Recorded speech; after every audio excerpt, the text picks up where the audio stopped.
गुणाकरं सुखाकरं कृपाकरं कृपापरं सुरद्विषन्निकन्दनं नमामि गोपनन्दनं गुणाकरं सुखाकरं कृपाकरं कृपापरं सुरद्विषन्निकन्दनं नमामि गोपनन्दनम्।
काश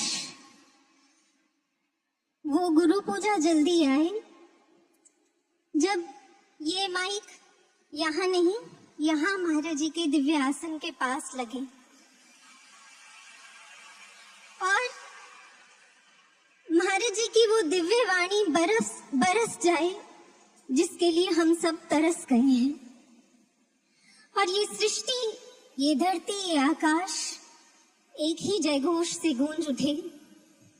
युग दृष्टा युग सृष्टा गुरुदेव श्री आशुतोष महाराज जी की जय, सद्गुरु भगवान की जय।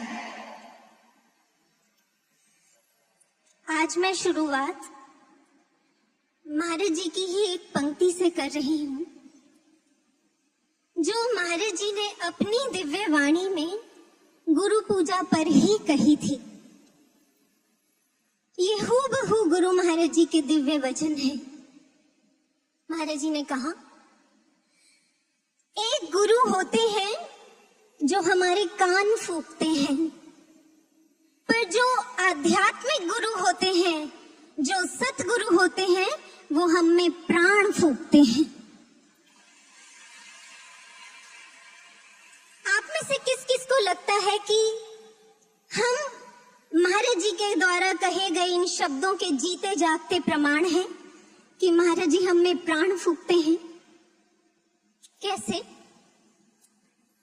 सबसे पहले तो हमारी आत्मा अज्ञानता की खाई में निष्प्राण पड़ी थी युगों युगों से।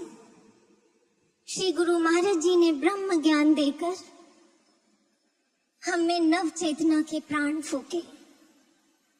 उसके बाद इतना ही यहीं तक क्रम नहीं रुका। हम सब इस बात के भली भांति अच्छी तरह साक्षी हैं कि कैसे पग पग पर जब जब हम निरुत्साहित होते हैं, हौसले टूटने लगते हैं हमारे, तब तब महाराज जी अपने दिव्य वचनों से हमारे हौसलों में, हमारे आत्मविश्वास में, हमारे विवेक में प्राण फूंकते हैं। इस बात के लिए कुछ लिविंग टेस्टिमनीज के रेफरेंसेस देने से पहले आपके सामने जर्मनी में अभी हाल ही में हुई एक कमाल की रिसर्च है वो रखती हूँ। एक पद्मश्री है, फोक फिलैंथ्रोपिस्ट हैं, उन्होंने अपने वक्तव्य में इसको कोट किया था।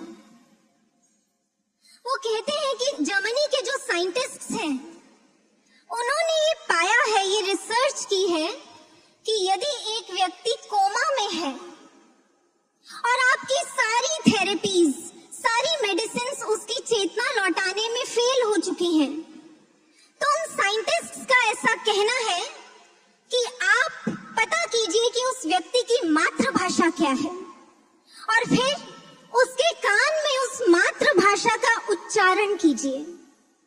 वो साइंटिस्ट कहते हैं कि उनके अनुसार मातृभाषा के अलावा कोई वाक्य ऐसा है ही नहीं जो हमारी चेतना में प्रवेश कर जाए। और उन साइंटिस्ट का कहना है कि अगर 1% भी उस व्यक्ति की चेतना में लौटने की संभावना होगी तो वो मातृभाषा का उच्चारण सुनकर चेतना में वापस लौट आएगा। लेकिन अगर इससे भी नहीं आया तो वो दावे से कहते हैं कि इस सृष्टि की कोई औषधि, कोई तरीका उसको वापस चेतना में ला नहीं सकता। साधकों, जैसे मातृभाषा का स्पर्श ब्रेन के स्तर पर कोमा में पड़े व्यक्ति में चेतना लौटा सकता है, ऐसे ही परमात्मा भाषा का स्पर्श, यानी जो निराकार सत्ता निराकार रूप में सद्गुरु बनकर इस धरा पर आती है, उनकी दिव्य वाणी का स्पर्श मानसिक स्तर पर पड़े कोमा में व्यक्ति जो होता है उसमें भी नव चेतना, नव प्रेरणा, नव प्राण फूंकने का दम रखती है। और इस कॉन्टेक्स्ट में कि कैसे महाराज जी के दिव्य वचन, महाराज जी की दिव्य वाणी हम में प्राण फूंकती है, आपके सामने कुछ प्रैक्टिकल प्रूफ्स रखती हूँ। ये प्रमाणित कर देंगे हमें कि जब जब महाराज जी ने दिव्य वचन हमें कहे हैं तो वो हमारे अंदर एक ऐसा हाई वोल्टेज नव स्पंदन पैदा करते हैं हमारी चेतना में कि हमारे अंदर की सारी वीकनेस, सारी डेडनेस पल भर में ध्वस्त हो जाती है और हम अपने आप को चेतना के एक नवीन, एक ऊंचे स्तर पर खड़ा पाते हैं। एक बार दिव्यधाम आश्रम में यहाँ एक सज्जन आए थे। वो एक सोशल ऑर्गेनाइजेशन के अध्यक्ष थे। उन्हीं दिनों निर्भया केस हुआ था जिसने सारे समाज को व्यथित किया था और वो सज्जन भी मानव के ऐसे पतन में गिरते जो उसकी स्थिति है उसको देखकर बहुत पीड़ित थे। महाराज जी और उन सज्जन के बीच में क्या वार्तालाप हुआ, मैं उस दृश्य को आपके सामने एज इट इज रखती हूँ क्योंकि मैं उस समय वहीं थी। वो सज्जन कहते हैं, महाराज जी, जिस दिन ये निर्भया केस हुआ उस दिन मेरी ऑर्गेनाइजेशन में बहुत से मेंबर्स आए हुए थे और हमें डिस्कशन करनी थी। लेकिन कहते हैं कि महाराज जी, मैं इस केस को सुनकर इतना पीड़ित था, इतना दुखी था कि मैं सबके सामने जाकर खड़ा हो गया। मैंने जलती हुई एक कैंडल अपने हाथ में ली और उसे यूं गर्दन से पकड़कर उसे मोड़ दिया और कहते हैं, महाराज जी, मैंने कहा यही किया है हमने उस बच्ची के साथ। जैसे ये मोमबत्ती टूट भी गई और बुझ भी गई, ये समाज ने किया है उस बच्ची के साथ। और फिर वो बोले, महाराज जी, तब मैं सोशल ऑर्गेनाइजेशन का अध्यक्ष जो कितनी सोशल एक्टिविटीज में इन्वॉल्व है, तब मैंने यूं हाथ से बड़ा सा क्रॉस बनाते हुए कहा था कि जिस समाज में पाशविकता इस हद तक घुल चुकी है, ऐसे समाज को बदलना इट इज इम्पॉसिबल, इम्पॉसिबल ही नहीं, नेक्स्ट टू इम्पॉसिबल कि ऐसा समाज कभी संवारा जा सकता है। महाराज जी गंभीर थे, लेकिन महाराज जी ने गंभीर पर बुलंद स्वर में महाराज जी उनसे कहते हैं, महाराज जी ने कहा संवारा जा सकता है। महाराज जी बोले, आपने कबीरदास जी की ये वाणी सुनी है जो गुरुबाणी में दर्ज है?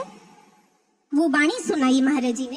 हर है खांड रेत में बिखरी, हाथी चुनी न जाए, कहे कबीर गुर भली बुझाई, कीटी होए के खाई। महाराज जी ने पूछा, मतलब समझे आप? उन्होंने ना में सिर हिलाया। महाराज जी ने मतलब समझाया। महाराज जी कहते हैं, आप खांड और रेत को आपस में मिक्स कर दीजिए। अब अगर हाथी अपनी सूंड से खांड को रेत से अलग करना चाहे तो क्या ऐसा करना पॉसिबल है? उन सज्जन ने कहा, नहीं महाराज जी। महाराज जी ने कहा, लेकिन अगर यही कार्य चींटी को सौंपा जाए तो बोले, महाराज जी चींटी तो खांड को रेत से अलग कर देगी, इट इज पॉसिबल। महाराज जी ने कहा, बिल्कुल इसी तरह ये जो मन है, इंसान का मन बुराइयों में, व्यसनों में आज बुरी तरह घुल मिल चुका है। हाथी जो है वो स्थूल का प्रतीक है, यानी ऐसे मन को आप स्थूल तरीकों से, बुराइयों से अलग कर ही नहीं सकते। लेकिन जो चींटी है वो सूक्ष्म का प्रतीक है, सूक्ष्म यानी सटल। महाराज जी कहते हैं, आपको एक सटल टेक्निक चाहिए। जैसे चींटी खांड को रेत से अलग कर सकती है, इसी तरह एक सूक्ष्म तकनीक, ब्रह्म ज्ञान की वो सुप्रीम टेक्निक ही इस मन को पाश्विकता से अलग कर सकती है। और आज दिव्य ज्योति जागृति संस्थान यही कार्य कर रहा है। महाराज जी ने इतनी सटीक एनालॉजी उन सज्जन को दी थी कि उनके मुंह से बरबस निकल गया। महाराज जी, कितनी लॉजिकल बात है। Now it seems it is possible. Maharaj ji हल्का सा मुस्कुराए और फिर महाराज जी ने उन्हीं की तरह यूं हाथ से क्रॉस बनाते हुए कहा, इसलिए इस क्रॉस को लगाने के नहीं, हटाने की जरूरत है। कहां से? महाराज जी बोले, एक्सटर्नल शब्द में से यदि क्रॉस को यानी एक्स को हटा दें तो क्या बनता है? वो सज्जन थोड़ा सोचते हुए बोले, महाराज जी अगर एक्सटर्नल में से एक्स को हटा दें तो इटर्नल बनता है। महाराज जी कहते हैं, मतलब एक्सटर्नल तरीकों से आप इस समाज को नहीं सुधार सकते, इसके लिए तो केवल इटर्नल टेक्निक, ब्रह्म ज्ञान की सुप्रीम टेक्निक ही कारगर है। उसके बाद जानते हैं क्या हुआ? मैं एक भी चीज अपनी तरफ से ऐड नहीं कर रही। वो सज्जन, वो अध्यक्ष वहीं के वहीं साष्टांग महाराज जी के चरणों में लेट गए और महाराज जी से कहते हैं, महाराज जी मैं झूठ नहीं बोल रहा, मैं आज तक अपने जीवन में कभी किसी के आगे मैंने यूं दंडवत प्रणाम नहीं किया महाराज जी, लेकिन आपके एक एक शब्द में इतना खिंचाव है कि मेरी आत्मा आपके चरणों में झुके बिना रह नहीं पाई आज। और वो दोनों हाथ जोड़कर बोलते हैं, महाराज जी अगर आपके इस मिशन में मैं किसी भी तरह काम आ सकूं तो मुझे जरूर याद कीजिएगा महाराज जी, मैं इसे अपने जीवन का परम सौभाग्य समझूंगा। तब महाराज जी ने उनकी प्रसन्नता से पीठ थपथपाई थी और महाराज जी ने हाँ में सर हिलाते हुए स्वीकृति देते हुए उन्हें आशीर्वाद दिया था। देखा आपने, इस तरह जो व्यक्ति दिशा नहीं पा पाते, समाज के लिए कुछ करना चाहते हैं पर समझ नहीं आता उन्हें कैसे करें, उनमें विवेक की, जागृति के प्राण फूंकते हैं महाराज जी के दिव्य वचन। इसी तरह जो जटिल बुद्धियां है ना, उनमें भी नव चेतना की संजीवनी के काम करते हैं महाराज जी के ओजस्वी वचन। इस कॉन्टेक्स्ट में भी एक घटना शेयर करती हूं आपके साथ। हमारी यूनिवर्सिटी में एक बार एफडीपी फैकल्टी डेवलपमेंट प्रोग्राम हुआ था, जिसमें स्पीकर्स के तौर पर डीजेजेएस के रिप्रेजेंटेटिव्स को इनवाइट किया गया था।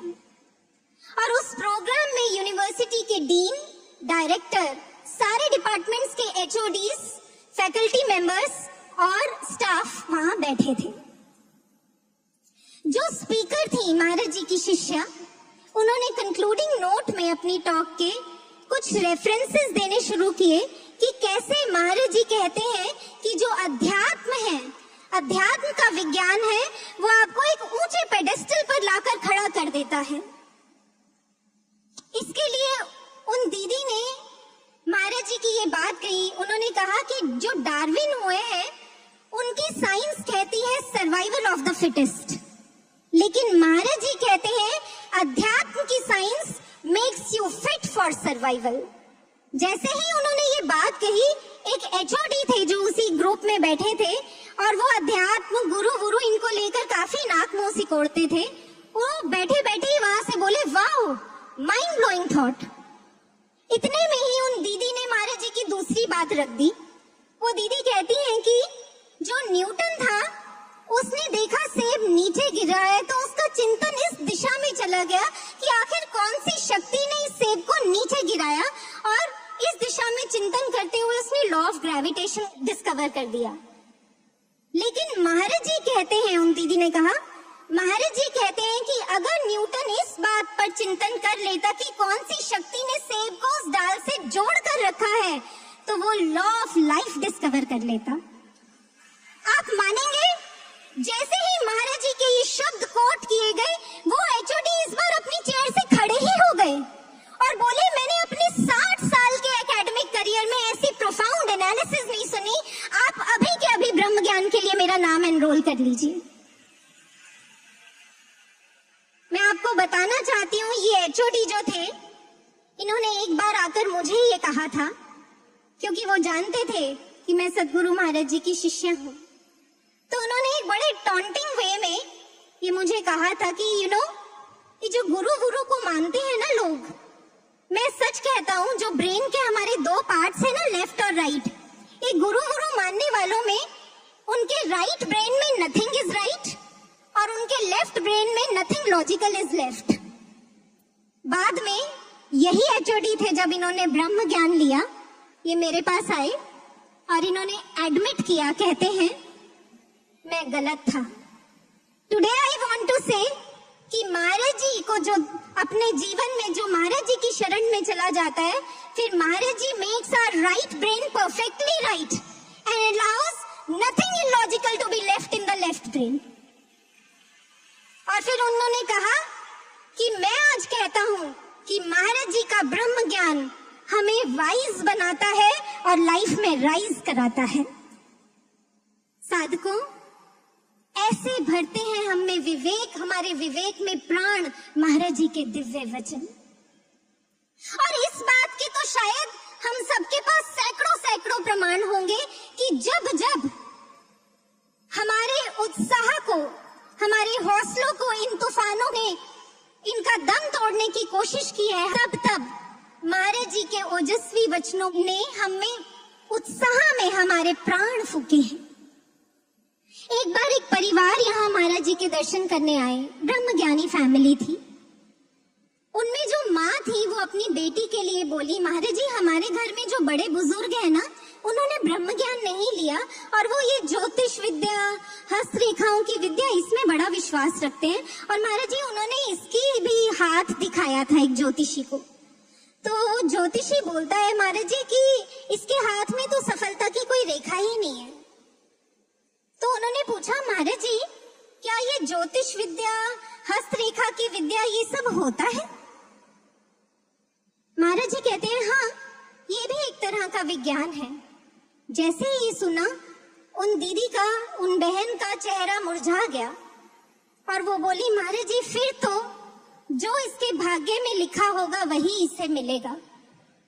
उस समय महाराज जी ने यूं मुट्ठी उठाई और बुलंद आवाज में महाराज जी बोले, एक ब्रह्म ज्ञानी साधक अपना भाग्य खुद लिखता है।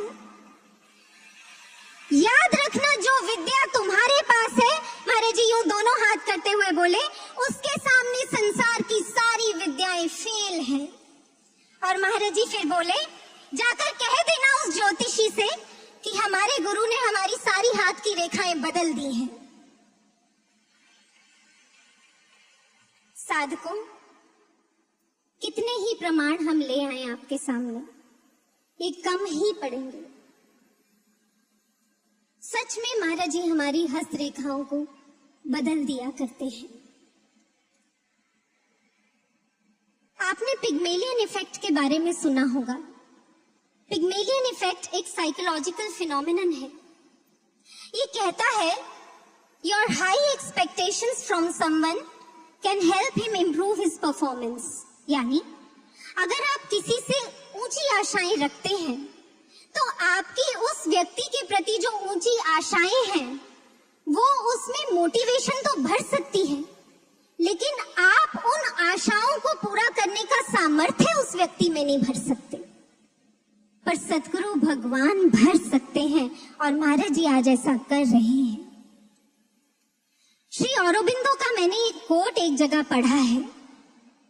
वो कहते हैं कि एक साधारण से शब्द में भी पावर होती है, शक्ति होती है, लेकिन यदि ये शब्द साधारण न रहकर ब्रह्म की वाणी बन जाए तो फिर उसमें ऐसा अद्भुत सामर्थ्य होता है कि वो असंभव कार्य को भी संभव करने का दम रखता है।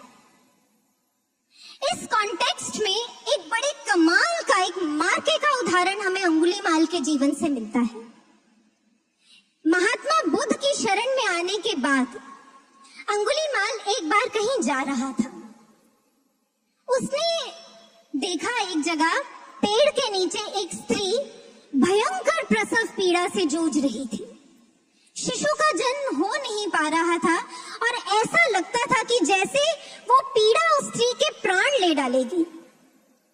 अंगुलीमाल इतना व्यथित हुआ, वो दौड़ता हुआ महात्मा बुद्ध के पास आया और बोला, तथागत, उस स्त्री की पीड़ा खत्म हो, उसके लिए मैं क्या कर सकता हूँ? तब महात्मा बुद्ध कहते हैं कि जहां वो स्त्री है जाकर वहां ये शब्द कहे कि भगिनी, जब से मैं सधर्म की शरण में आया हूं तब से मैंने जानबूझकर किसी भी प्राणी को आहत नहीं किया है, उसे हानि नहीं पहुंचाई है। मेरे इस सत्य वचन से तेरा मंगल हो, तेरे गर्भ का मंगल हो। अंगुलीमाल ज्यों का त्यों इन शब्दों को अपने साथ लेकर वहां स्त्री के सामने जाकर इन ज्यों का त्यों इन शब्दों को बोल देता है और उस समय एक आश्चर्यचकित कर देने वाला दृश्य घटता है। तत्क्षण जैसे ही अंगुलीमाल ये शब्द कहता है कि मेरे इस सत्य वचन से तेरा मंगल हो, तेरे गर्भ का मंगल हो, तत्क्षण वो जो महिला थी उसने सुरक्षा पूर्वक शिशु को जन्म दे दिया और वो पीड़ा से मुक्त हुई। इस दृष्टांत में जो एक बहुत गहरी और महत्वपूर्ण प्रेरणा है, क्या पकड़ पाए उसे? महात्मा बुद्ध ने क्या शब्द कहे अंगुलीमाल को कहने के लिए कि जब से मैं सधर्म की शरण में आया हूं मैंने जानबूझकर किसी प्राणी को हानि नहीं पहुंचाई। यानी जब से मैं ब्रह्म ज्ञान मैंने पाया है, जब से मैं महाबुद्ध की शरण में आया हूं, तब से मैंने जानबूझकर ना मन से, ना वचन से, ना अपने व्यवहार से किसी भी प्राणी को हानि पहुंचाई है।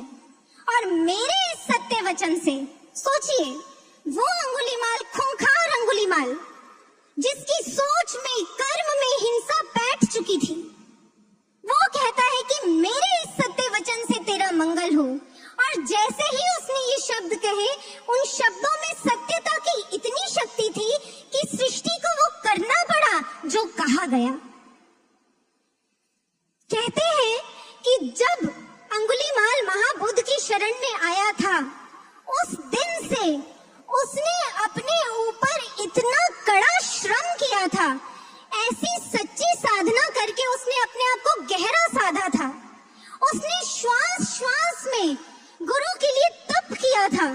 महात्मा बुद्ध ने जो निर्धारित किया था अनुशासन, उसमें अपने आप को पूरी तरह बिना कोई ढील देते हुए अपने आप को उस अनुशासन में ढाल दिया था। तभी महात्मा बुद्ध ने जो उसके लिए ये वचन कहे थे वो खरा उतरा था। अब जरा इस बात के पैरेलल हम अपनी बात करते हैं। याद कीजिए महाराज जी ने हमारे लिए क्या शब्द कहे हैं।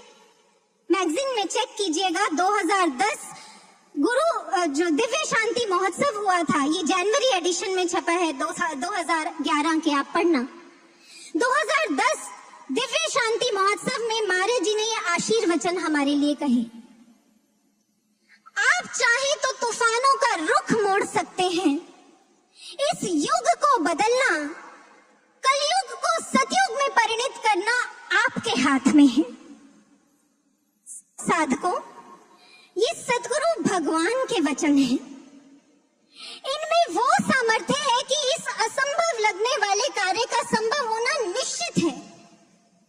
लेकिन हम महाराज जी के इन शब्दों पर खरा उतर सकें, इसके लिए हमें भी अंगुलीमाल की तरह कड़ा श्रम करना होगा। श्रम नहीं करना होगा, श्वास श्वास में श्रम करना होगा, क्षण क्षण में श्रम करना होगा, कतरे कतरे में श्रम करना होगा।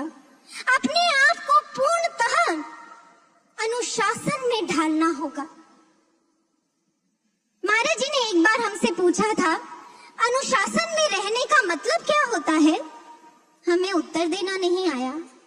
तब महाराज जी बोले, अनुशासन यानी अणु अणु पर गुरु आज्ञा का शासन, अणु अणु पर गुरु वचनों का शासन।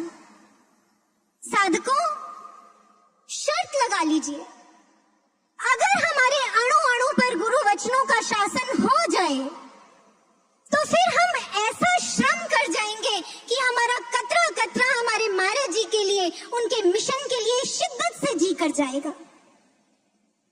और हम श्वास श्वास से सच्चा पूजन अर्पित कर पाएंगे। यही जीवन महाराज जी के चरणों में सच्ची पूजा बनकर अर्पित होगा।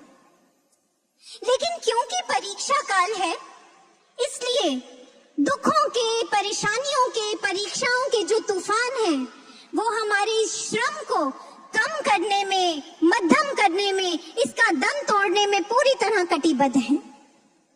लेकिन इन तूफानों के बावजूद हमारे श्रम का क्रम ना टूटे, इसके लिए महाराज जी के ये वचन अणु अणु में स्मरण करते रहना।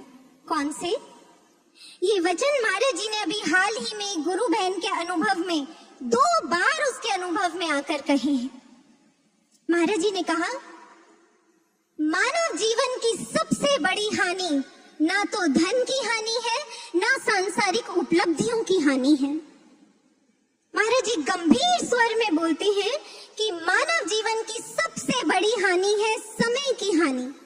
और फिर महाराज जी उस गुरु बहन को कहते हैं, सबको बता देना, समय की हानि का पश्चाताप। नोट कर लीजिए इन वर्ड्स को। महाराज जी कहते हैं, सबको बता देना, समय की हानि का पश्चाताप मृत्यु से भी अधिक कष्टदायी होता है। महाराज जी के इन वचनों की गहराई समझना चाहते हैं? आज से बहुत समय पहले पीतमपुरा भवन के हॉल में महाराज जी ने एक दृष्टांत सुनाया था। महाराज जी कहते हैं, तुम्हें पता है, जिस समय ईसा मसीह को सूली पर चढ़ाया गया था, उस समय उनके साथ 2 चोरों को भी सूली पर टांगा गया था। तब उनमें से एक चोर वो ईसा मसीह की तरफ देखते हुए अपने मन में सोचता है, इसका जीवन भी क्या जीवन है, सारी उम्र नेकियां करता रहा, पर मिला क्या? सजा हमारी तरह ही भुगत रहा है। इससे तो हमें देखो, हमने इस दुनिया के सारे ऐशो आराम भोगे हैं, हम तो बड़े मजे में रहे, हम तो बहुत फायदे में रहे।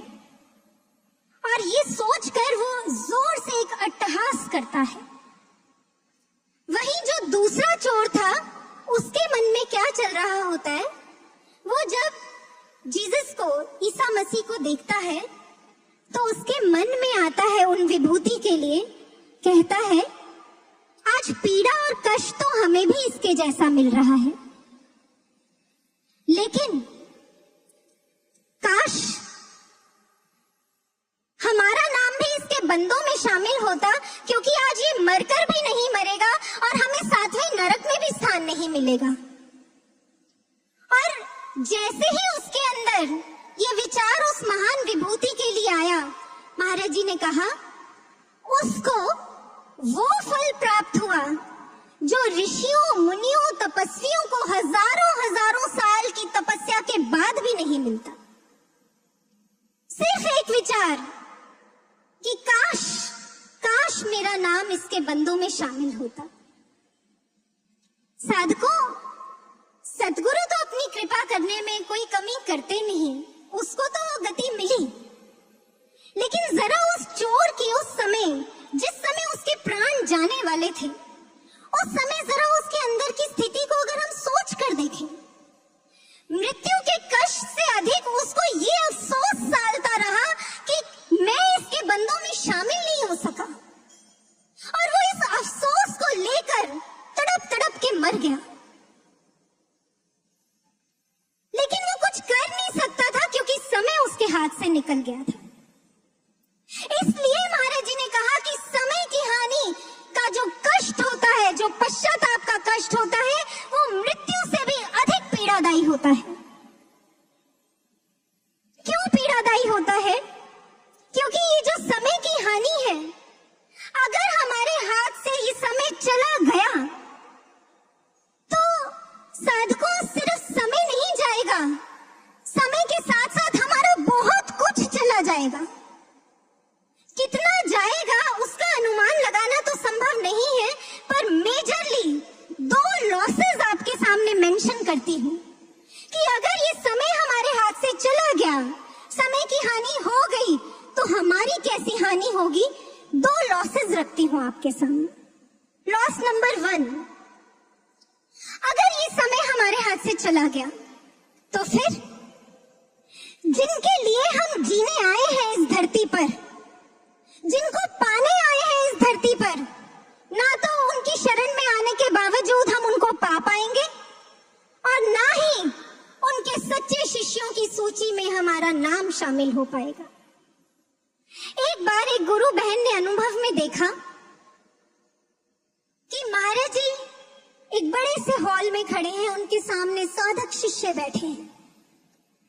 महाराज जी कहते हैं कि आज मैं अपने शिष्यों का चयन करूंगा। महाराज जी के हाथ में एक लिस्ट थी, उसमें कुल 14 नाम थे। महाराज जी एक स्वामी भैया को उन नाम को पढ़ने को कहते हैं और वो 14 के 14 लोगों को महाराज जी अपने पास बुला लेते हैं। लिस्ट खत्म हो जाती है। अनुभव में ही वो देखती हैं कि एक बहन ये सोचती है कि मुझे तो महाराज जी से जुड़े हुए 20 साल हो गए हैं, लेकिन महाराज जी ने मेरा चयन नहीं किया। मेरे बाद कितनी बात जो लोग आए उनका महाराज जी ने चयन कर लिया। और वो यही बात अनुभव में महाराज जी से पूछती हैं कि महाराज जी मैं तो 20 साल से आपसे जुड़ी हूँ, आपने मेरा चयन क्यों नहीं किया? महाराज जी कहते हैं तुम 20 साल की बात करती हो, 20 दिन का भी समर्पण नहीं है तुम्हारा। यहाँ अनुभव खत्म हो जाता है। और जो बहन ये अनुभव देख रही थी, वो अगले दिन महाराज जी के दर्शन करने आती है और महाराज जी से पूछती हैं कि महाराज जी आपकी दृष्टि में समर्पण क्या है? महाराज जी कहते हैं जिन घड़ियों में आपके गुरु का चिंतन बसता है, जिन घड़ियों में आप अपने गुरु से जुड़े होते हैं, हमारी दृष्टि में केवल वो घड़ियां ही समर्पण में काउंट होती हैं। इस हिसाब से जरा नुकसान का अंदाजा लगा लीजिए कि ऑलरेडी हम अपना कितना नुकसान कर चुके हैं। आज तक तो हम सत्संग में ये सुनते आए थे कि हमारी असली उम्र तब से शुरू होती है जब से हमने ज्ञान लिया है, लेकिन समय के साथ क्राइटेरिया बदल गया है।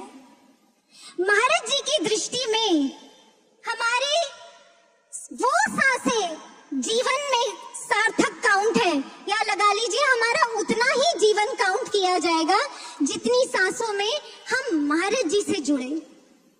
क्योंकि जिन घड़ियों में विस्मरण रहा वो तो विष और मरण समान ही मानी जाएंगी।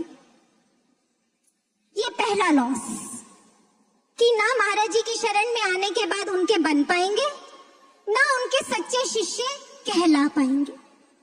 लॉस नंबर 2, जहां महाराज जी हमें अपने संग लेकर जाना चाहते हैं, हम वहां भी नहीं जा पाएंगे। एक बार रामानुजाचार्य अपने शिष्यों के साथ एक यात्रा पर निकले। मार्ग में नदी के किनारे सबने विश्राम करने का निर्णय लिया। तब सबको भोजन वितरित करने से पहले शिष्यों ने रामानुजाचार्य जी को भोग के लिए भोजन अर्पित किया। लेकिन भोग के पश्चात रामानुजाचार्य जी ने वो भोजन वापस शिष्यों को नहीं दिया, उसे नदी में डाल दिया। उसी समय एक मछली आई, उसने उस भोजन को ग्रहण कर लिया और जैसे ही उस भोजन को खाया, एक बहुत अचंभित कर देने वाला दृश्य सामने दिखा। उन सब शिष्यों की आंखों के सामने घटा। वो मछली जैसे ही उसके मुख में वो प्रसाद, महाप्रसाद गया, वो एक देव के रूप में परिवर्तित हो गई और बैकुंठ की तरफ उसका प्रस्थान हो गया। वो शिष्य अवाक खड़े रह गए। उन्होंने रामानुजाचार्य जी की ओर देखा और कहा, आचार्य, वो मछली कहाँ गई? आचार्य कहते हैं, वो बैकुंठ में चली गई। तो उन्होंने कहा, रामानुजाचार्य जी से कहा, आचार्य पर ऐसा कैसे हो गया? रामानुजाचार्य जी कहते हैं, क्योंकि उसने हमारे दिए हुए प्रसाद को ग्रहण किया था। वो शिष्य हैरानी से कहते हैं, आचार्यवर, हमने तो कितनी कितनी बार आपका महाप्रसाद ग्रहण किया है, हमारे साथ तो ऐसा कभी नहीं हुआ। रामानुजाचार्य जी कहते हैं, क्योंकि तुमने कभी उसे वैसे ग्रहण किया ही नहीं जैसे हमने तुम्हें जब कुछ दिया है। जब जब हमने तुम्हें कुछ दिया है, हमने तुम्हें अपने कुछ वचन कहे हैं, तुमने उन वचनों में अपनी महत्वाकांक्षाएं, अपनी सोच, अपनी इच्छाएं, अपनी धारणाएं, अपनी मान्यताएं मिलाकर उसको लिया है। इसलिए तुम वहां कभी जा ही नहीं पाए जहां हम तुम्हें ले जाना चाहते हैं। शायद हम सबके साथ भी ऐसा ही है। तभी अब तक वो नवयुग में जाने का हमारा अवसर डिले हो रहा है, क्योंकि हम महाराज जी के वचनों को वैसे ग्रहण कर ही नहीं पाए जैसे महाराज जी ने हमें दिए। इन दोनों लॉसेस का मतलब समझते हैं। अगर जिनको पाने आए हैं उनको पा नहीं सके, जिनके लिए जीने आए हैं पूर्ण समर्पण करके उनके लिए जी नहीं सके, जिनके संग जो हमें अपने संग जहां ले जाना चाहते हैं उनके संग हम जा भी नहीं सके, ऐसा जीवन जीकर करेंगे क्या? हम जी पाएंगे क्या? पल पल मृत्यु से भी बदतर जीवन होगा, पश्चाताप की अग्नि में जूझते रहेंगे हम। साधकों, ऐसी हानि हमारे जीवन में ना हो। आज महाराज जी के आगे दोनों हाथ जोड़कर महाराज जी से कहते हैं कि महाराज जी, हमें विवेक दें, सद्बुद्धि दें कि हम अपने समय की हानि, ये जो अवसर हमारे हाथ में है, इसे खो ना बैठे। ऐसा पुरुषार्थ करें कि हमारे श्रम का क्रम अब कभी ना टूटे। अणु अणु से, कतरे कतरे से महाराज जी हम आपके लिए जी जाएं। साधकों, कतरे कतरे से ऐसा श्रम करें अब हम कि कोई कमी ना रहे। ऐसा श्रम, जब स्व निर्माण के लिए हमें श्रम करना हो तो कैसा श्रम करें हम? महात्मा बुद्ध के महाकश्यप के जैसा। महाकश्यप को ये लगता था कि वो अच्छे वक्ता नहीं है, इसलिए वो दूसरों को सत्संग सुनाने में बहुत हेजिटेट करते थे, सुनाते ही नहीं थे। लेकिन उनके मन में बार बार आता था कि मेरे जीवन का तो परम लक्ष्य ही मेरे भगवान बुद्ध का संदेश जन जन तक देना है, तो अगर मैं ये संदेश ही नहीं प्रचार इसका कर पाया तो मेरे जीवन का क्या होगा? और बोल वो पाते नहीं थे। तो क्या हुआ? क्या अवसाद की गहराई में डूब गए?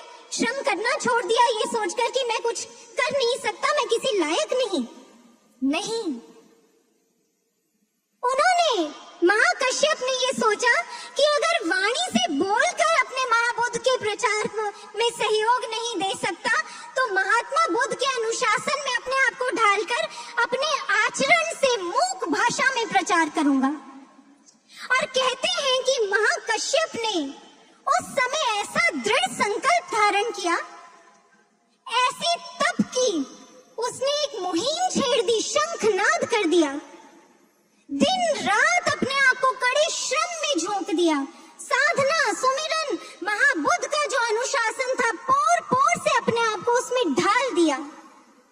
और कहते हैं कि वो ऐसा शिष्य बनकर उभरा कि जिसने महात्मा बुद्ध के धर्म प्रचार में ऐसा कमाल का सहयोग दिया कि उसको तप की श्रेणी में अग्रणी स्थान मिला। और आप अगर आज इंटरनेट पर महाकश्यप की इंट्रोडक्शन देखेंगे तो उनकी इंट्रोडक्शन में लिखा आता है, महात्मा बुद्ध के सभी शिष्यों में ही इज फोरमोस्ट इन तपस्या एसेटिसिज्म, ये तपस्या में सबसे आगे ये शिष्य निकला महात्मा बुद्ध का, जिसने महात्मा बुद्ध के लिए अपने आप को ऐसा तपाया कि उनके धर्म कार्य में सबसे अधिक सहयोग दे गया।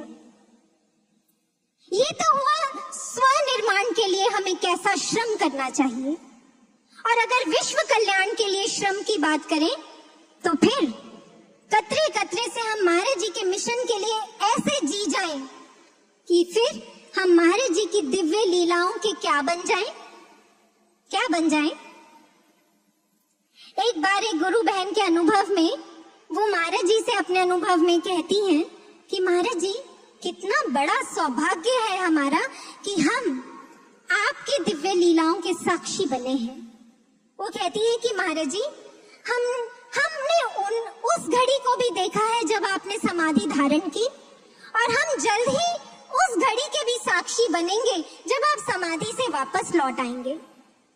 तब महाराज जी कहते हैं, नहीं, तुम साक्षी नहीं हो, तुम सब मेरे साथी हो, क्योंकि साक्षी तो ये संसार बनेगा जो मेरी दिव्य लीलाओं को देखता भर रहेगा।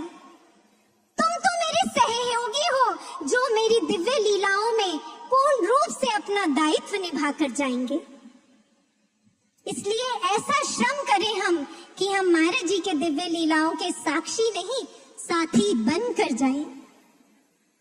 अंत में श्रम के क्रम को कभी ना टूटने दें हम।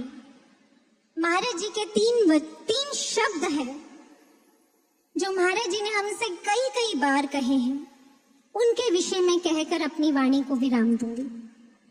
और वो तीन शब्द क्या हैं? छा जाना है। महाराज जी ने कितनी बार कहा है कि जन जन तक, विश्व के कोने कोने तक ब्रह्म ज्ञान देकर छा जाना है। ऐसा छा जाना है कि कोई भी व्यक्ति इस ज्ञान से अछूता ना रह जाए। ऐसा बिगुल बजा देना है इस ज्ञान का कि ये धरती जीती जागती स्वर्ग बन जाए। और इस संदर्भ में चलते चलते बहुत सुंदर सा एक दृष्टांत रखते जाती हूँ। सच्ची घटना है, बहुत प्यारी है, हमारे श्रम को करने में बहुत अच्छी प्रेरणा देगी। एक महाराज जी के साधक शिष्य हैं जो भारत में नहीं रहते और महाराज जी के दर्शन करने भारत कभी आए भी नहीं, क्योंकि महाराज जी ने समाधि में जाने से पहले उन्हें कहा था कि जब हम बुलाएंगे तब आना। इसलिए वो इंतजाररत हैं। लेकिन इस इंतजार में भी क्या करते हैं, ये बात उन्होंने हमें खुद बताई थी। कहते हैं कि उनकी एक बार एक मीटिंग थी जिसमें पूरे वर्ल्ड से डेलीगेट्स आए थे। उस मीटिंग का जब एंड हुआ तो सब लोग अपने विजिटिंग कार्ड्स एक्सचेंज कर रहे थे। तो जैसे ही इन साधक शिष्य की अपने हाथ में जो सबसे ऊपर विजिटिंग कार्ड था, उस पे बाय चांस उनकी दृष्टि चली गई और उस पे एक वर्ड लिखा था एड्रेस में पीतमपुरा। ओहो, पीतमपुरा वर्ड पढ़ते ही कहते हैं कि जैसे मुझ में करंट दौड़ गया। वो खुद बताते हैं, कहते हैं कि मैं दौड़ा और दौड़ते दौड़ते उस व्यक्ति के पास गया जिसने वो विजिटिंग कार्ड मुझे दिया था, और कहते हैं मैंने उसके कंधे पर हाथ रख के कहा, hey Pitampura, you know who lives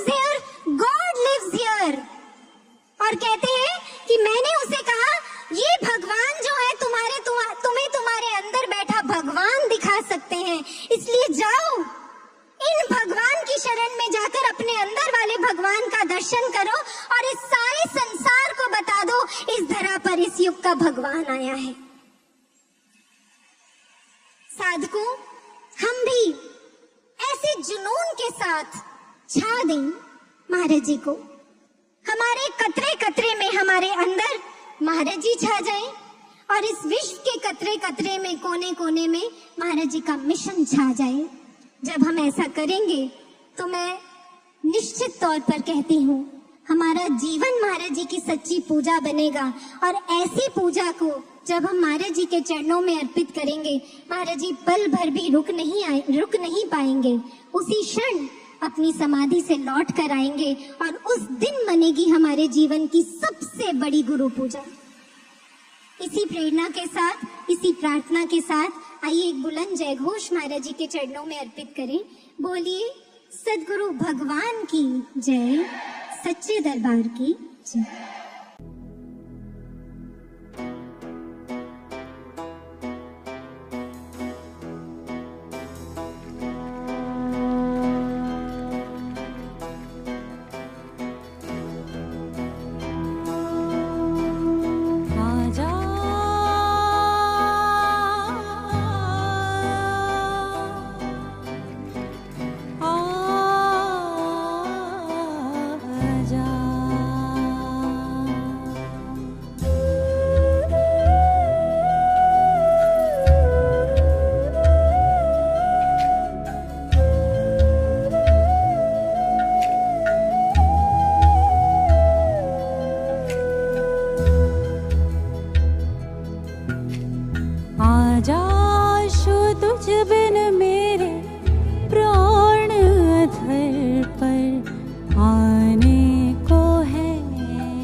तुझे सौगंध है मेरी, मत आने में कर देरी।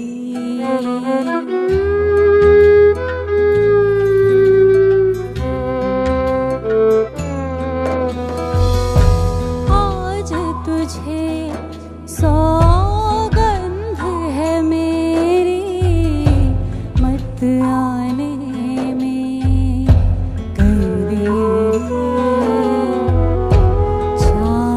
दुख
रुकती जाए, रूह सुलग कर बुझती जाए।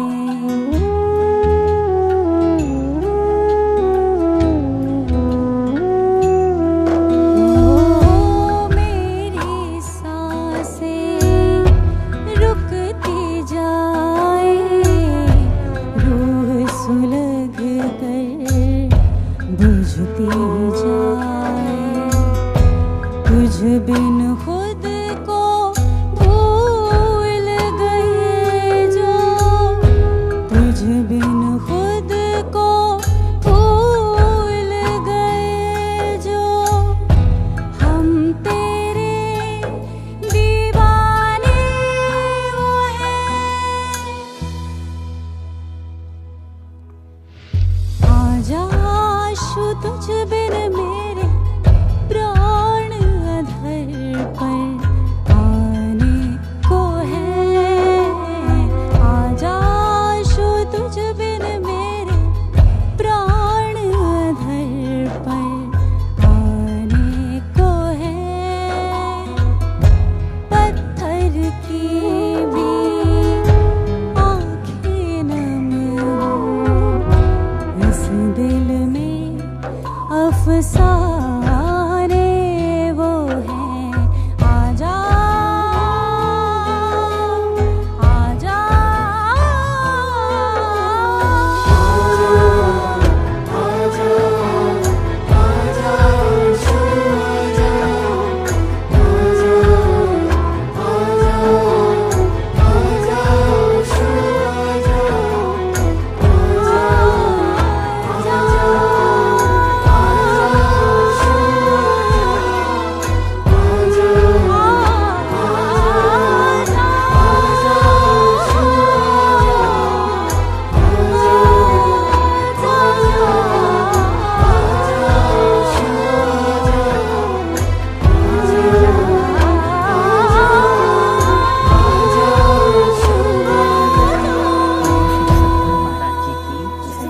सच्चे दरबार की, सर्वश्री आशुतोष महाराज जी की।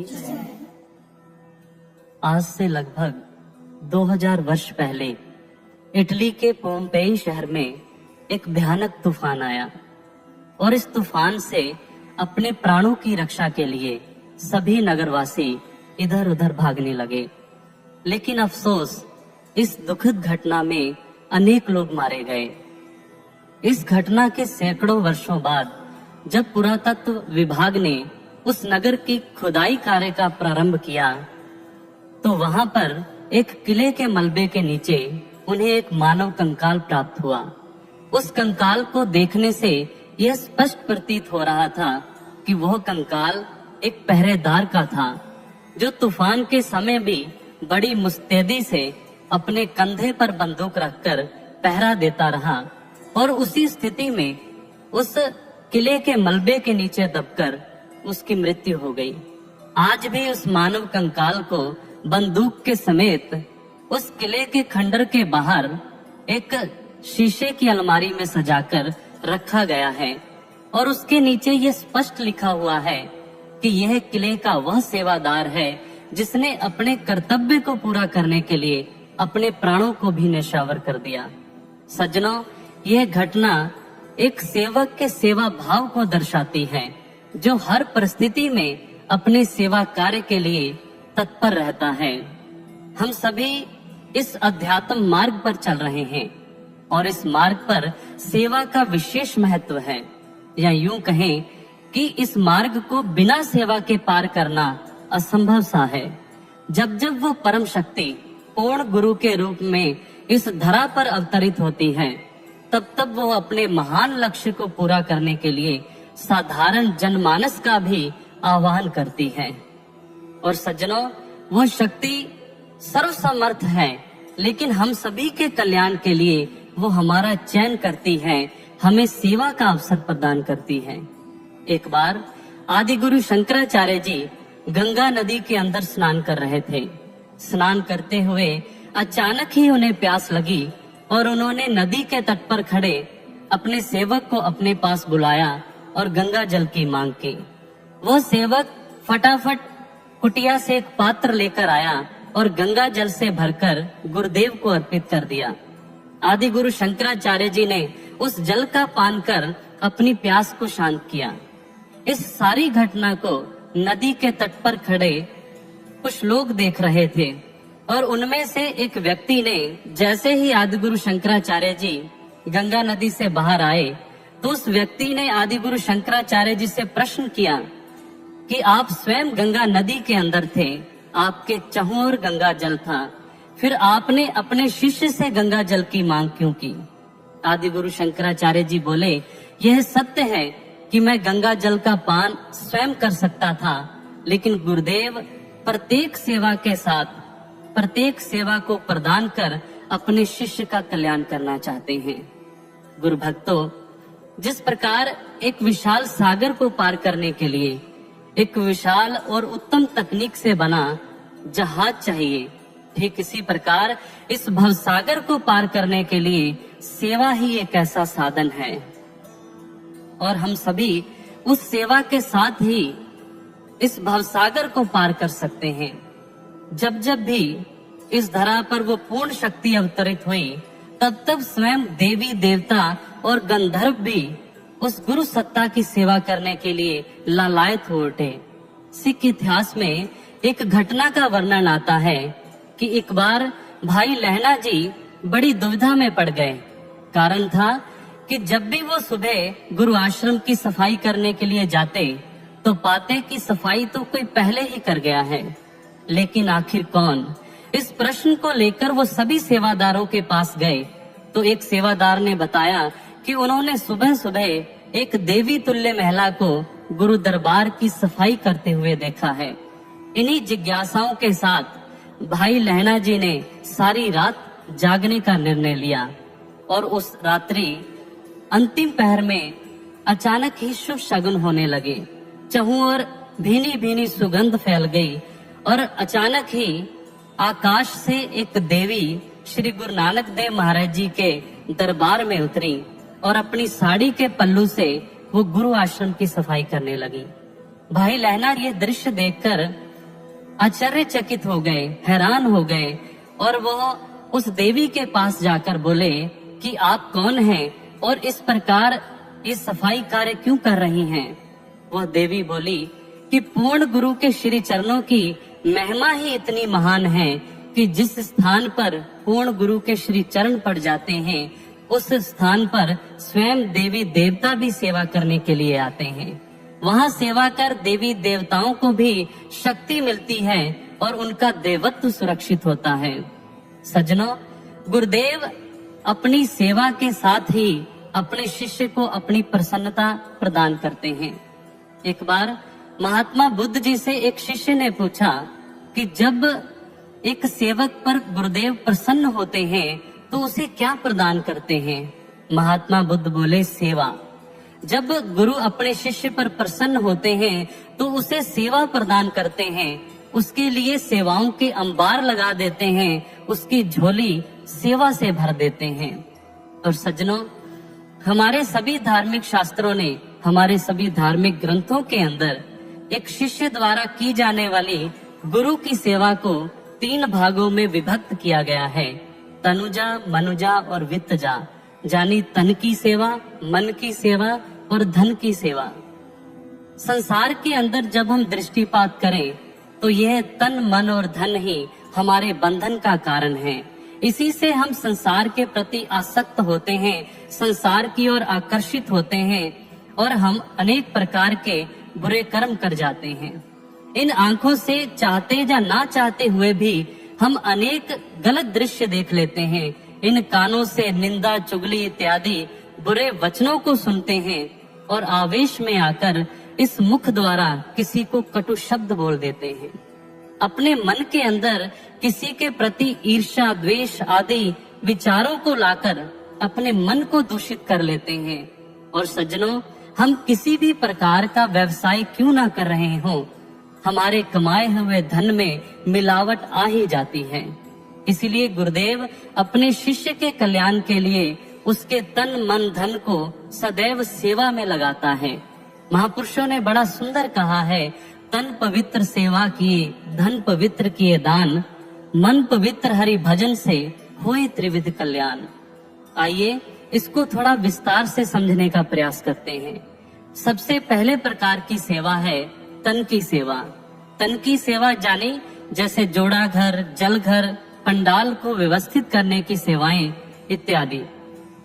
इतिहास के अंदर ऐसी बहुत सारी घटनाएं हैं, ऐसे बहुत सारा वर्णन आता है कि जब एक सेवक ने, जब किसी सेवादार ने गुरु घर की सेवा की तो उसके अनेक प्रकार के शारीरिक और मानसिक रोगों का निदान हो गया।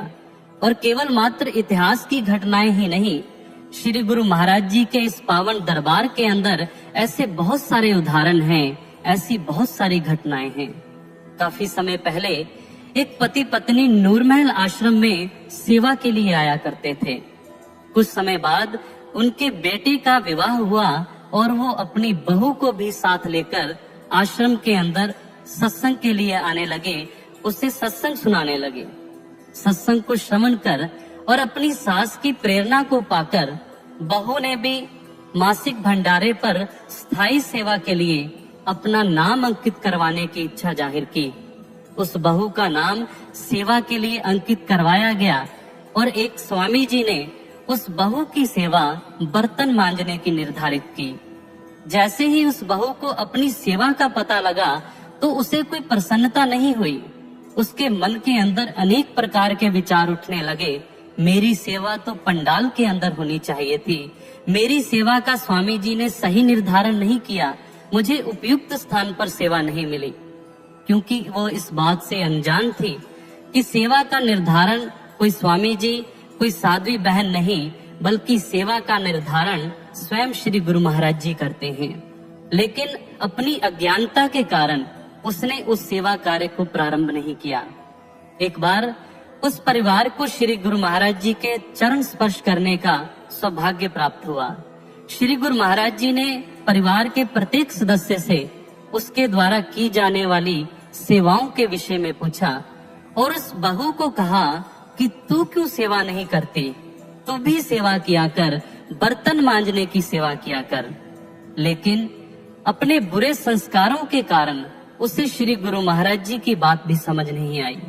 महाराज जी अपनी वाणी से स्पष्ट कर चुके थे कि एक सेवक की सेवा का निर्धारण स्वयं गुरु करते हैं।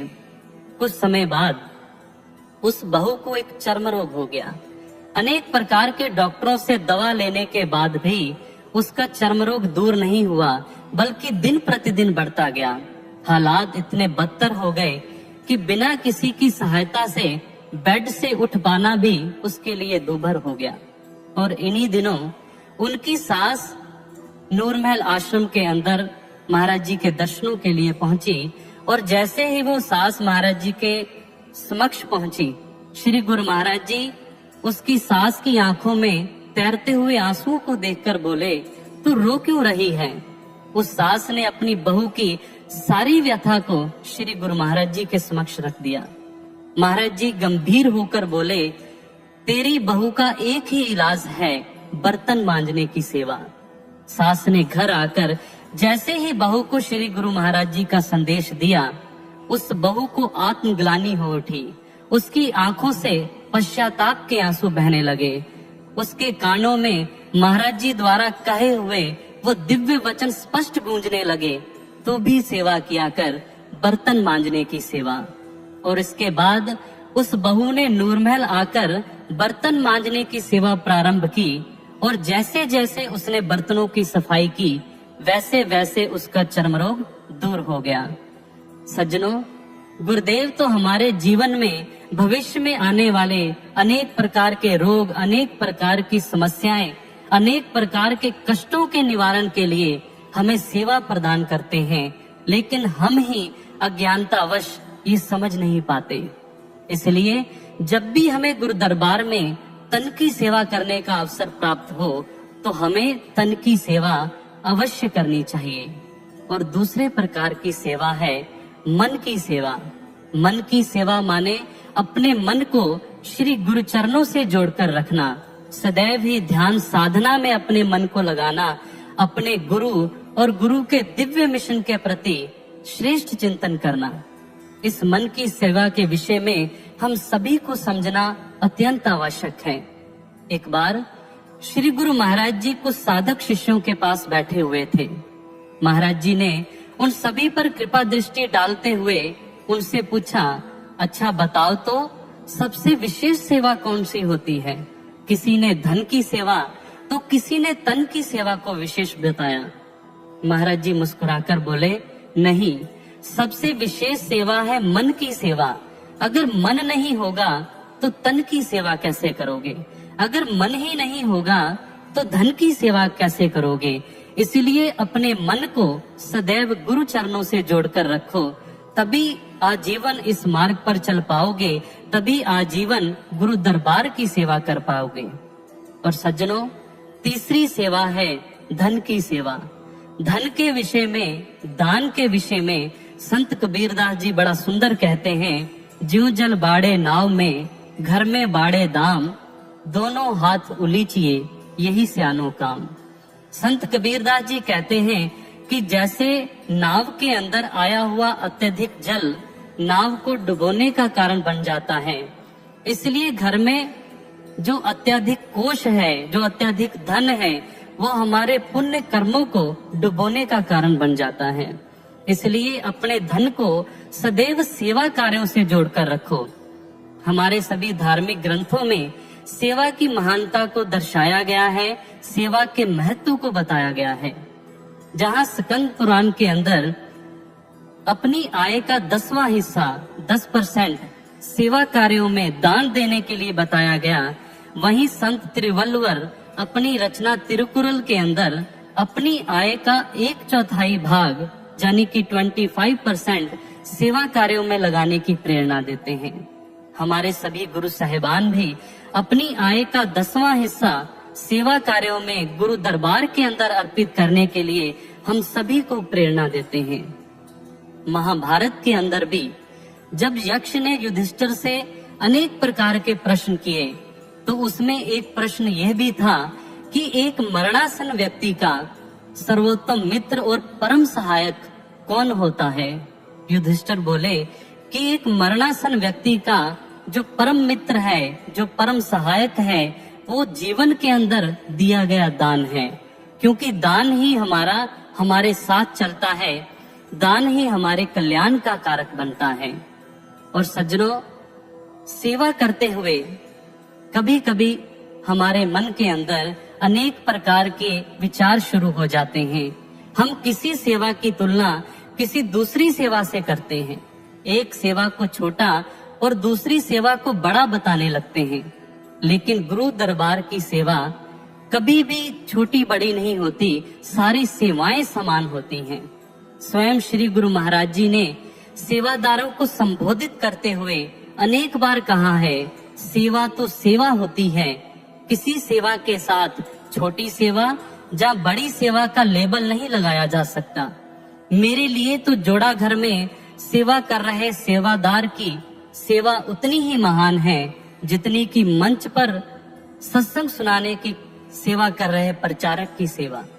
इसलिए सज्जनों, हम किसी भी सेवा को छोटा बड़ा ना समझकर पूरी ईमानदारी से, पूरी श्रद्धा से गुरु दरबार की सेवा से जुड़ जाएं।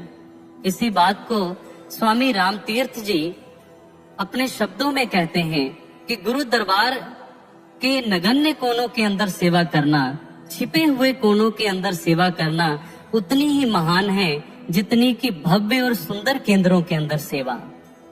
जिस प्रकार रहट के अंदर लगी हुई लकड़ी की छोटी सी कील उतनी ही महत्वपूर्ण है जितनी कि रहट के विशाल चक्र को चलाने के लिए विशाल बैल महत्वपूर्ण है। इसीलिए हमें गुरु दरबार की प्रत्येक सेवा का सम्मान करना चाहिए। प्रत्येक सेवा को अंगीकार करते हुए हमें उस सेवा को निभाना चाहिए। कभी कभी हम सभी के मन के अंदर सेवा करते हुए कर्ता भाव भी जागृत हो जाता है, लेकिन यह कर्ता भाव हमारे आध्यात्मिक जीवन के लिए नुकसानदायक है। एक बार श्री गुरु महाराज जी के पास एक समाज सेवी पहुंचे और उस समाज सेवी श्री गुरु महाराज जी के समक्ष अपने द्वारा समाज कल्याण के लिए किए गए कार्यों की महिमा गाने लगे। महाराज जी, मैं ये करता हूँ, मैंने ये कार्य किया, मैंने ये धर्मशाला बनवाई। श्री गुरु महाराज जी ने उसकी बात को टूकते हुए कहा कि यह अच्छी बात है कि समाज के लिए अच्छे कार्य करना चाहिए, समाज के सेवा कार्यों को करना चाहिए, लेकिन सेवा कार्य करते हुए मन के अंदर कर्तापन का जो भाव है वो नहीं लाना चाहिए, क्योंकि कर्तापन का भाव आते ही हमारी सेवा सेवा नहीं, मात्र एक प्रदर्शन बन के रह जाती है। एक सेवा करते हुए हमें सदैव ही कर्तापन के बोझ को अपने कंधों से उतार देना चाहिए। एक बार संत मोरार साहिब के जीवन की घटना है। एक बार उनके शिष्य जीवन ने आसपास के 5 गांवों में सत्संग करने का निमंत्रण स्वीकार कर लिया, और जिस दिन सत्संग पर जाने का समय आया, वह दिन आया, तो जीवन ने जाकर देखा कि गुरुदेव तो शयनशैया पर आराम से सो रहे हैं। यह देखकर वो आश्चर्यचकित हुआ और चिंता मग्न भी हो उठा कि अब किस प्रकार होगा। अगर सत्संग करने के लिए नहीं जाएंगे तो गुरु दरबार की जो मर्यादा है, गुरु दरबार का गौरव धूमिल हो जाएगा। इन बातों को सोचकर जीवन ने स्वयं सत्संग के लिए जाने का निर्णय लिया, और जैसे ही वो घोड़े पर सवार हुआ, उसके मन में कर्तापन का जो भाव है वो जागृत हो गया। और इस कर्तापन के भाव को दूर करने के लिए गुरुदेव अपनी लीला शुरू करते हैं। जैसे ही जीवन पहले गांव के अंदर गया तो वहां देखकर वो दंग रह गया कि उससे पहले ही संत मोरार साहिब वहां पर उपस्थित हैं और सारी संगत को वो सत्संग सुना रहे हैं। जीवन दूसरे गांव के लिए रवाना हुआ और वहां जाकर उसने देखा कि गुरुदेव सारी संगत के साथ भजन संकीर्तन कर रहे हैं। इसी प्रकार एक के बाद एक जीवन सभी गांवों के अंदर गया, लेकिन गुरुदेव को अपने से पूर्व ही वहां पर उपस्थित पाया। वो थक हार कर जैसे ही गुरु आश्रम में पहुंचा तो द्वार पर स्वयं मोरार साहिब खड़े हैं, एक प्रसाद का थाल लेकर, और जीवन को देखते ही मुस्कुराकर बोले, अच्छा आ गया तू, आज तो बहुत थक गया होगा ना, आज बड़ी सेवा जो करके आया है। ये शब्द सुनकर जीवन की आंखें नीची हो गईं। वो समझ गया था कि गुरुदेव इशारों ही इशारों में उसे क्या समझा रहे हैं, उसके कर्तापन के भाव पर चोट कर रहे हैं। सज्जनों, हमें भी इस बात को समझना होगा कि गुरुदेव के प्रत्येक कार्य तो पहले ही हो चुके हैं, हम तो केवल मात्र एक माध्यम हैं गुरुदेव के कार्य को पूरा करने के लिए। एक बार श्री गुरु महाराज जी ने एक स्वामी जी की सेवा टीवी के डिबेट शो के लिए लगाई, और जब टीवी के डिबेट शो के अंदर स्वामी जी गए तो एंकर ने स्वामी जी को एक सवाल किया। हालांकि उस सवाल का उत्तर स्वामी जी को महाराज जी पहले ही बता चुके थे, लेकिन भरसक कोशिश करने के बाद भी, अनेक प्रयास करने के बाद भी अत्यधिक शोर होने के कारण वो अपनी बात नहीं कह पाए, उस सवाल का उत्तर नहीं दे पाए। फिर दूसरे सदस्य का जैसे ही नंबर आया तो उसने महाराज जी के शब्दों को शब्द दर शब्द वही उत्तर दिया। तो यह देखकर स्वामी जी हैरान रह गए कि इस सदस्य ने महाराज जी के उत्तर को कैसे दिया। और जैसे ही स्वामी जी आश्रम के अंदर पहुंचे तो सर्वप्रथम तीव्र कदमों से महाराज जी की कक्ष की ओर चल पड़े। महाराज जी को प्रणाम कर प्रश्नवाचक दृष्टि से महाराज जी को देखते हुए बोले, गुरु महाराज जी, उस सदस्य ने आप वाले उत्तर को शब्द दर शब्द वहां कैसे कह दिया। महाराज जी ठहाका लगाकर हंस पड़े और सिंहासन पर आगे की ओर सरकते हुए बोले, अच्छा तो वही बोल दिया वो। स्वामी जी हाथ जोड़कर बोले, जी महाराज जी। महाराज जी बोले, अरे मैंने तो सवाल का उत्तर जन जन तक पहुंचाना था, अगर तुझे अवसर नहीं मिला तो मैंने दूसरे से बुलवा दिया, इसमें हैरानी की क्या बात है। और सज्जनों, महाराज जी के इन दिव्य वचनों को सुनकर स्वामी जी अपार प्रसन्नता से भर गए और गदगद वाणी से महाराज जी की प्रशंसा को गाने लगे। लेकिन गुरु दरबार के अंदर ऐसे सेवक भी पाए जाते हैं जो अक्सर ये कहते हैं कि सेवा के लिए तो बहुत सारे लोग इकट्ठा हैं, सेवा तो अनेक लोग कर रहे हैं, अगर मैं नहीं करूंगा तो क्या फर्क पड़ता है, मेरे सेवा ना करने से क्या फर्क पड़ेगा। सज्जनों, ये सत्य है कि हमारे किसी सेवा को ना करने से कोई फर्क नहीं पड़ेगा। कोई साथ चले ना चले, कार्य ना उसका रुकता है। गुरु दरबार का कोई कार्य रुक नहीं जाएगा, लेकिन फर्क गुरु दरबार का नहीं, फर्क हमें जरूर पड़ेगा। श्री गुरु महाराज जी ने जो हमें एक अवसर दिया है अपने निर्माण का, अपने उत्थान का, अपने कल्याण का, हम उस अवसर को अपने हाथ से गवा देंगे। इसलिए सज्जनों, हम ये समझें कि ये स्वर्णिम अवसर है श्री गुरु महाराज जी के इस दिव्य मिशन के अंदर सेवाएं अर्पित करने का, महाराज जी के इस विश्व शांति महायज्ञ में अपनी आहुति अर्पित करने का। इसलिए तन मन धन से हम अपने आप को झोंक दें, अपना सर्वस्व अर्पित कर दें श्री गुरु महाराज जी के लिए। और सज्जनों, एक सच्चा सेवक तो अपना जीवन भर आजीवन गुरु दरबार की सेवा करता है और मृत्यु के बाद भी गुरु दरबार की सेवा करना चाहता है।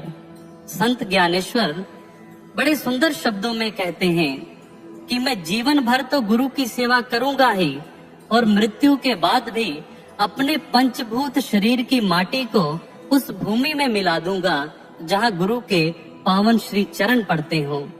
अपने जल तत्व को उस जल में मिला दूंगा जिस जल का पान गुरुदेव स्वयं करें। अपने आकाश तत्व को उस जगह मिला दूंगा जहां गुरुदेव का आभास होगा, और अपने अग्नि तत्व को उस दीपक में मिला दूंगा जो गुरु दरबार को रोशन करने के लिए जल रहा होगा। कितने सुंदर और पवित्र भाव हैं। और ऐसे ही भाव जब एक सेवक के बन जाते हैं तो वह गुरुदेव की प्रसन्नता को प्राप्त करता है। ऐसा सेवक गुरुदेव को सर्वस्व अर्पित कर देता है, उसे अपना स्वयं का बोध ही नहीं रहता। जैसे संत एकनाथ जी अपने मन को समझाते हुए कहते हैं कि प्यास पानी को भूल जाए, भूख भोजन को भूल जाए, यह आंखें नींद को भूल जाएं। हे मेरे मन, गुरु दरबार की सेवा में ऐसा मगन हो जा कि तुझे अपने अस्तित्व का भान ही ना रहे। सज्जनों, सत्य ही है, जब इस गुरु दरबार में हम सेवा के लिए आते हैं, अपनी हैसियत, अपना रुतबा, अपनी डिग्रियां, हमें सब कुछ भूलना पड़ता है, और उसको भूलने के बाद ही हमें गुरुदेव की अपार प्रसन्नता प्राप्त होती है। हम सेवा का वास्तविक आनंद उठा पाते हैं। दिव्य शांति महोत्सव 2010 के दूसरे दिन की बात है। उस दिन कार्यक्रम प्रारंभ होने से कुछ समय पूर्व ही स्वामी जी मंच पर आ गए, और जैसे ही स्वामी जी मंच पर आए तो उन्होंने देखा कि वहां पर रखे हुए वाद्य यंत्र जो पिछले कल से ही मंच पर रखे हुए थे, उन पर धूल की मोटी परत चढ़ चुकी थी। स्वामी जी ये देखकर किसी कपड़े की खोज करने लगे, और थोड़ी दूरी पर एक सेवादार ये दृश्य देख रहा था। वो फटाफट वाद्य यंत्रों के पास आया और अपने सर पर बांधा कपड़ा उतारकर उन वाद्य यंत्रों की सफाई करने लगा। वो स्वामी जी सेवादार के भाव के आगे नतमस्तक हो गए, क्योंकि वो सेवादार इस मर्म को समझ चुका था, शीश दिए जो गुरु मिले तो भी सस्ता जान।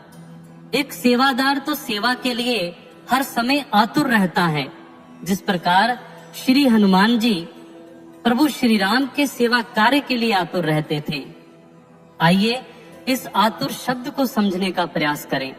एक होता है सेवा के लिए तैयार रहना, और एक होता है सेवा के लिए आतुर रहना। जो सेवा के लिए तैयार रहते हैं, उन्हें गुरु घर से जब कोई सेवा का आदेश मिलता है तो वो उस सेवा को अच्छी तरह से निभाते हैं। लेकिन जो सेवा के लिए आतुर है, वो सेवा के आदेश का इंतजार नहीं कर पाता। वो सेवा को खोजता है और स्वयं वहां चला जाता है जहां कोई सेवा कार्य चल रहा हो। उसके हालात ठीक एक भूखे व्यक्ति की तरह होते हैं। जैसे एक भूखा व्यक्ति जब उसे भूख लगती है तो वो भोजन की तलाश करता है, उसे भोजन परोसे जाने तक भी सब्र नहीं होता। ठीक ऐसे ही एक सेवक, एक आतुर सेवक होता है जो भाग भाग कर सेवा की खोज करता है। और हमें भी अपने जीवन के अंदर सेवा के प्रति ऐसी ही आतुरता को लाना चाहिए। लेकिन साथ ही साथ एक बात का भी ध्यान रखना चाहिए कि सेवा करते करते कभी कभी हमारे मन में अहंकार भी आ जाता है। प्रत्येक सेवा का श्रेय लेना, प्रत्येक सेवा की प्रशंसा को प्राप्त करने का हमारा मन करता है। हम उस सेवा का श्रेय केवल और केवल स्वयं लेना चाहते हैं। ऐसा ही अर्जुन के जीवन में भी हुआ। जब महाभारत का युद्ध जीत लिया गया तो अर्जुन के मन में ये भाव प्रकट हो गए कि महाभारत का युद्ध केवल मेरे द्वारा जीता गया है। अगर मैं अपने गांडीव से दुश्मनों का संहार ना करता तो महाभारत का युद्ध कभी जीता नहीं जा सकता था। भगवान श्री कृष्ण अर्जुन के इन भावों को पढ़ चुके थे। वो समझ गए कि अर्जुन को अहंकार ने ग्रस लिया है और उसके रोग के उपचार के लिए वो उसे बर्बरीक के पास ले गए। बर्बरीक के पास जाकर अर्जुन ने कहा कि तूने तो महाभारत के 18 दिन तक चलते हुए युद्ध को देखा है, अब तू बता कि सबसे बलशाली योद्धा वो कौन सा है। बर्बरीक ने जैसे ही सुना तो उसने कहा, हे कुंती पुत्र, उस युद्ध के अंदर मुझे कोई बलशाली नजर नहीं आया। मुझे तो केवल एक सुदर्शन चक्र नजर आ रहा था जो सभी का संहार कर रहा था। उसी सुदर्शन चक्र के कारण हमारी विजय निश्चित हुई है। और सज्जनों, बर्बरीक के ये कहे हुए वचन केवल अर्जुन के लिए नहीं, हम सभी के लिए प्रेरणा है। गुरुदेव के प्रत्येक कार्य पूर्ण है, गुरुदेव के प्रत्येक कार्य सिद्ध है। हमें तो केवल एक मात्र माध्यम बनना है गुरुदेव के किसी कार्य के लिए। और हमें महाराज जी का शुक्राना करना चाहिए कि महाराज जी ने हमें स्वीकार किया है, हमें एक माध्यम बनाया है, हमें अपने हाथों का यंत्र बनाया है। और सज्जनों, अगर कोई सेवक अपने गुरु को प्रसन्न करना चाहे तो एक ही साधन है, निष्काम सेवा। बिना निष्काम सेवा के कोई सेवक अपने गुरु को प्रसन्न नहीं कर पाया। एक होती है कामना के वशीभूत सेवा, किसी स्वार्थ के कारण की गई सेवा, और वह सेवा सेवा नहीं, वह सेवा मात्र एक दिखावा है, एक व्यापार है। और एक सेवक जो निष्काम भाव से सेवा करता है वही अपने गुरुदेव की प्रसन्नता को प्राप्त करता है। संत कबीर दास जी बड़ा सुंदर कहते हैं, फल कारण सेवा करे निस्तिन जांचे राम, कह कबीर सेवक नहीं चाहे चौगुना दाम। कबीरदास जी कहते हैं कि जो सेवक सेवा के बदले कुछ मांगता है, कुछ चाहता है, चाहे वो कुछ भी हो, वो सेवक केवल व्यापारी है, वो लोभी है, वो स्वार्थी है, वो सेवा के बदले अनेक प्रकार की कामनाएं रखता है। और जो सच्चा सेवक है वो सेवा के बदले केवल और केवल सेवा की मांग करता है। हम सभी जानते हैं कि सेवा रावण ने भी की और सेवा श्री हनुमान जी ने। रावण ने महादेव की सेवा की, भगवान शिव की सेवा की, लेकिन उसके मन में सदैव कोई कामना रही, कोई स्वार्थ रहा, मैं अमर हो जाऊं, मुझे फला वरदान मिल जाए। लेकिन श्री हनुमान जी ने श्री राम जी की सेवा केवल और केवल प्रेम भाव से की, उसमें किसी प्रकार की कोई कामना, किसी प्रकार की कोई स्वार्थ नहीं था। और सज्जनों, परिणाम हम सभी के सामने है, रावण का सर्वनाश हो गया और श्री हनुमान जी अष्ट सिद्धि नवनिधि के दाता कहलाए। और आज हम भी ये प्रण लें कि हमारे द्वारा की गई सेवा, चाहे वो किसी भी प्रकार की क्यों ना हो, तन मन धन किसी भी प्रकार की सेवा जो हम गुरु दरबार के करें, वो निष्काम भाव से सेवा हो, वो बिना स्वार्थ भाव के सेवा हो, तभी हम अपने गुरुदेव की प्रसन्नता को प्राप्त कर पाएंगे। और सज्जनों, अध्यात्म रामायण के अंदर जिक्र आता है कि जब श्री हनुमान जी माँ सीता की खोज कर श्री राम जी के पास पहुंचे और माँ सीता का संदेश दिया तो प्रभु श्री राम अत्यंत प्रसन्न हो गए। श्री हनुमान जी से बोले, पवन पुत्र, मैं तेरी सेवा से बहुत प्रसन्न हूँ, तू बता मैं तुझे क्या अर्पित करूँ। आज से राम तेरा है और तू राम का, आज से सर्वस्व राम का तेरा है, मैं तुझे अर्पित करता हूँ। और ऐसा कहकर श्री हनुमान जी को अपने गले से लगा लिया।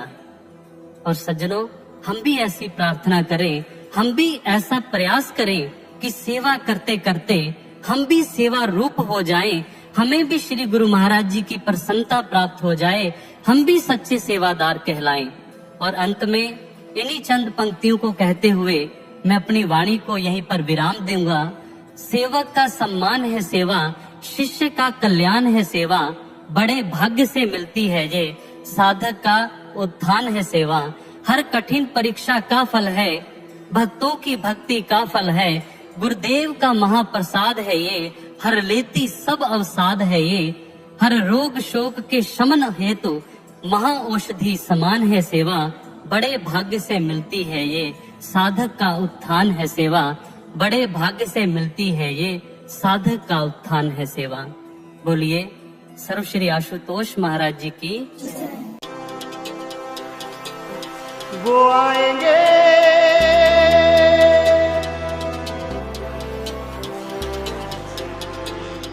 वो आएंगे, वो आशु बाबा आएंगे, आशु बाबा आएंगे, सबको दर्श दिखाएंगे, वो आशु बाबा आएंगे। मेरा ये दीवानापन एक रोज तो रंग लाएगा, नाच उठेंगे नाच उठेंगे नाच उठेंगे धरती अंबर, जब मेरा सांवरिया आएगा, मेरा आशु बाबा आएगा, आएगा वो आएगा, मेरा आशु बाबा आएगा। लौट के उनको आना ही है, मोहब्बत पे मेरी मुझको यकीन है।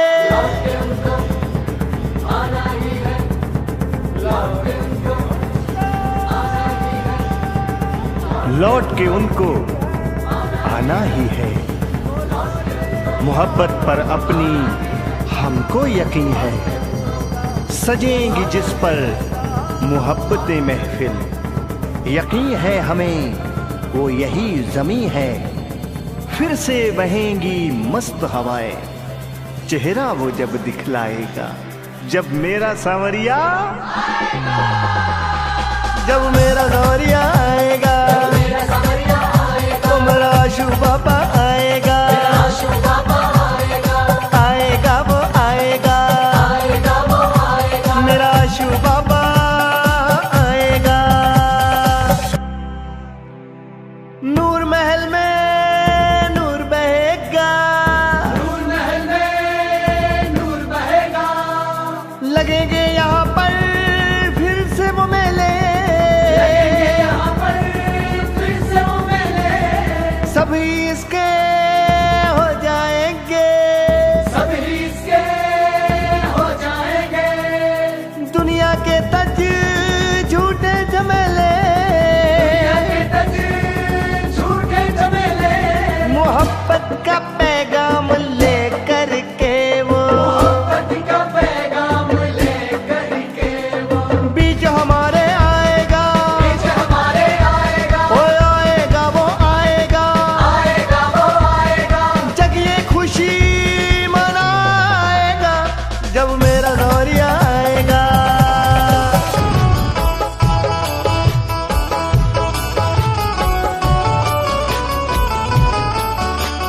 मेरा आपकी कृपा से सब काम हो रहा है, मेरा आपकी कृपा से सब काम हो रहा है, मेरा आपकी कृपा से सब काम हो रहा है, मेरा आपकी कृपा से सब काम हो रहा है। करते हैं मेरे ठाकुर मेरा नाम हो रहा है, करते हैं मेरे ठाकुर मेरा नाम हो रहा है। मेरा आपकी कृपा से सब काम हो रहा है, मेरा आपकी कृपा से सब काम हो रहा है।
हैरान है जमाना जमाना, मंजिल भी मिल रही है। करता नहीं मैं कुछ भी, करता नहीं मैं कुछ भी, हर काम हो रहा है। मेरा आपकी कृपा से सब काम हो रहा है। मेरा आपकी कृपा से सब काम हो रहा है।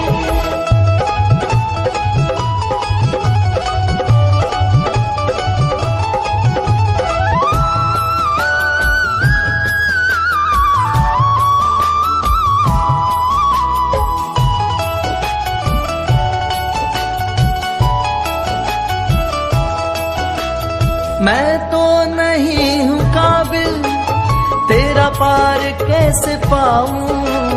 मैं तो नहीं हूँ काबिल, तेरा पार कैसे पाऊं। मैं तो नहीं हूँ काबिल, तेरा पार कैसे पाऊं। टूटी हुई वाड़ी से गुणगान कैसे गाऊं। टूटी हुई वाड़ी से गुणगान कैसे गाऊं। टूटी हुई वाड़ी से गुणगान कैसे गाऊं। तेरी प्रेरणा से ही सब, तेरी प्रेरणा से ही सब ये कमाल हो रहा है। मेरा आपकी कृपा से सब काम हो रहा है। मेरा आपकी कृपा से सब काम हो रहा है।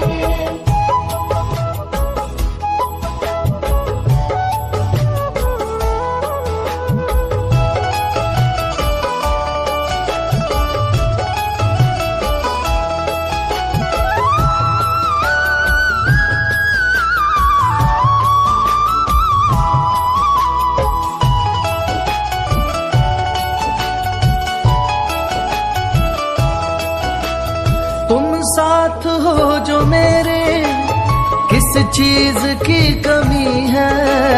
तुम साथ हो जो मेरे, किस चीज की कमी है।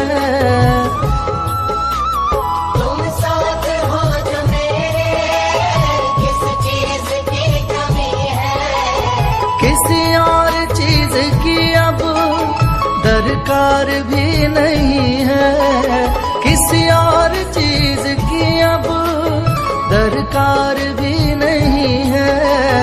किसी और चीज की अब दरकार भी नहीं है। तेरे नाम से गुलाम गुलफाम हो रहा है। तेरे नाम से गुलाम गुलफाम हो रहा है। मेरा आपकी कृपा से सब काम हो रहा है। कर आपकी कृपा से सब काम हो रहा है। मेरा आपकी कृपा से सब काम हो रहा है। सब काम हो रहा है। सब काम हो रहा है।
शान्तिर्विश्वे